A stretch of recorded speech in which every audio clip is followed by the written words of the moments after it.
আসসালামু আলাইকুম, welcome back to my new channel and a new video. তো আজকে আমি আপনাদের সাথে শেয়ার করব আমাদের দেশের জনপ্রিয় শীতকালীন সবজি মূলা রেসিপি। তো আমি মূলাগুলোকে প্রথমত সুন্দরভাবে গোল গোল করে কেটে নিয়েছিলাম এবং কেটে ধুয়ে রেডি করে রেখেছিলাম। তারপর কড়াইয়ে তেল দিলাম, তেলটা গরম হওয়ার পর তার মধ্যে দিয়ে দিলাম পেঁয়াজ কুচি এবং রসুন কুচি। সেটা যখন হালকা ব্রাউন কালার হয়ে এলো তার মধ্যে আমি ধুয়ে রাখা মূলাগুলোকে দিয়ে দিয়েছিলাম।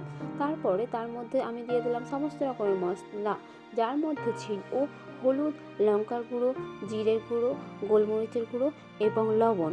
সেগুলি দিয়ে দেওয়ার পর আমি নাড়তে থাকলাম, অর্থাৎ একটু কষে নিলাম।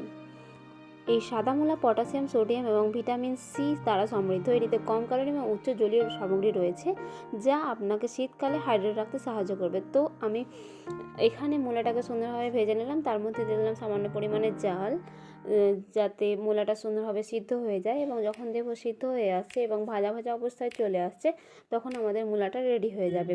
তো ভিডিওটি যদি ভালো লেগে থাকে তাহলে অবশ্যই কমেন্ট করবেন এবং লাইক করবেন, আর বেশি বেশি করে শেয়ার করবেন।